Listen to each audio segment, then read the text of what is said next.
19 September 2025 ইসরায়েলের IIFA বন্দরের আকাশে। সেদিন সাধারণত জাহাজ আসা যাওয়া স্বাভাবিকই ছিল। হঠাৎ করে সেই শান্ত আকাশে কাঁপিয়ে উঠল সায়রানের ভয়ানক সুর। ইসরায়েলের সেনারা বুঝতে পারল কিছু এসে পড়েছে। সময় দেখাচ্ছিল একটা, কিন্তু অদ্ভুত ব্যাপার, রাডারে কিছু ধরা পড়ছে না। ইসরায়েলের বিখ্যাত আয়রন ডোম যুদ্ধের জন্য তৎপর হয়ে উঠল। রাডার ঘুরছে, সেনারা স্ক্রিনের প্রতি চোখ ধরে বসে আছে। তখনই আকাশের উপর দিয়ে গর্জন করে উড়ে গেল এক অজানা বিমান। কিন্তু স্পষ্ট হলো সেটি রাশিয়ার একটি ফাইটার জেট। প্রশ্নটা তখন সবারই মাথায়, রাশিয়া কেন ইসরায়েলের আকাশে? এর আগে মাত্র 5 দিন আগে ইসরায়েলের প্রেসিডেন্ট নেতানিয়াহু বলেছিলেন প্রয়োজনে তিনি রাশিয়ার ভেতরেও আঘাত করবেন। সেই বক্তব্য শুনে পুতিন মুচকি হেসে বলেছিলেন, নেতানিয়াহু বেশ মজার কথা বলেন। কিন্তু কয়েকদিন যেতে না যেতেই রাশিয়ার যুদ্ধবিমান ঢুকে পড়ল ইসরায়েলের আকাশে। ইসরায়েল কাছাকাছি থাকা আধুনিক রাডার সিস্টেম আয়রন ডোম থাকা সত্ত্বেও রাশিয়ার বিমানটিকে সম্পূর্ণ ডিটেক্ট করা যাচ্ছিল না। ইসরায়েলের বিমান বাহিনীর চোখ রাডারে। কখনো বিমানটি একবার দেখা যাচ্ছে, আবার ভ্যানিশ হয়ে যাচ্ছে। এমনটি হওয়ার কথা নয়, কারণ আয়রন ডোম একসঙ্গে 200টি পর্যন্ত টার্গেট লক করতে পারে এবং একসাথে 50টির বেশি টার্গেট আক্রমণ চালাতে সক্ষম। তাছাড়া এর সঙ্গে থাকা রাডার 400 কিলোমিটার মধ্যে যে কোনো লক্ষ্যবস্তুকে শনাক্ত করতে পারে। এদিকে রাশিয়ান ফাইটারগুলো বন্দর সীমার কাছাকাছি এসে দেখা গেল। আর এই ফাইটারগুলোর স্টেপ প্রযুক্তিতে সীমাবদ্ধ, যা আমেরিকার উন্নত যে কোনো রাডার সিস্টেমকেও ফাঁকি দিতে পারে। এগুলো শব্দের প্রায় 2.5 গুণ বেশি দ্রুত গতিতে ঊর্ধ্বগতি অর্জন করতে সক্ষম, আর একবারে প্রায় 12 টন অস্ত্র বহন করার ক্ষমতা রয়েছে। আয়রন ডোম শনাক্ত করতে না পারলেও ইসরায়েলের সবচেয়ে আধুনিক F-35 যুদ্ধ বিমান ইতিমধ্যে আকাশেই অবস্থান ছিল।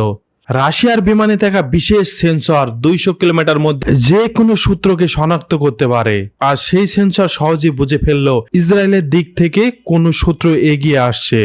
সাথে সাথে রাশিয়ার বিমানটি অবস্থান পরিবর্তন করে বন্দরের উত্তর প্রান্তের দিকে সরে গেল। ইসরায়েলের একটি ফাইটার জেট তাদের সামনে এসে দাঁড়ালো। রাশিয়ান পাইলট জানতে পারল তার মিশন শেষের পথে। তবে তিনি চোখে দেখতে পেলেন তাকে ইসরায়েলি ফাইটার জেট লক করার চেষ্টা করছে। তার সঙ্গে সঙ্গে রাশিয়ার পাইলট তার মিসাইল বের করলো এবং ইসরায়েলের ফাইটার জেটকে লক্ষ্য করে এবং বন্দরের সীমায় থেকে বেরিয়ে যাওয়ার চেষ্টায় ছিল। এর মানে একটাই, যদি ইসরায়েলের ফাইটার জেট কোনো রকম ভুল সিদ্ধান্ত নিত তাহলে রাশিয়ার ফাইটার জেট এক চুলো ছাড় দিত না। কিন্তু সমস্যাটা হলো রাশিয়ান ফাইটার জেট মিসাইল বের করার কারণে ইসরায়েলি সেন্সর খুব ভালোভাবে ট্র্যাক করতে সক্ষম হয়েছিল। সাথে সাথেই আয়রন ডোম থেকে 2টি মিসাইল ছুটে গেল রাশিয়ার বিমানের দিকে। রাশিয়ান পাইলট জানতো সে একবার বন্দর সীমা থেকে বেরিয়ে গেলে ইসরায়েলের ফাইটার জেট কিছুই করতে পারবে না। কিন্তু আসল সমস্যাটি ছিল আয়রন ডোম থেকে ছুটে আসা 2টা মিসাইল, সবচেয়ে আধুনিক মিসাইলগুলোর একটি। আর এই অস্ত্রে থাকা বিশেষ সেন্সর শত্রুকে ট্র্যাক করে পেছে পেছে ধাওয়া চালিয়ে যেতে পারে। রাশিয়া পাইলট জানতো সে যদি মিসাইলের লক থেকে বের হতে না পারে তবে বাঁচার কোনো আর উপায় নেই। তবুও রাশিয়ার পাইলট ছিল চিন্তামুক্ত, কারণ রাশিয়ান বিমানে থাকা JY-86 জ্যামার বিমানের আশেপাশে প্রায় 47 কিলোমিটারের মধ্যে সিগন্যালকে ব্লক করে দিতে পারে। 47 কিলোমিটার আসলেও অনেকটা কাছাকাছি হয়।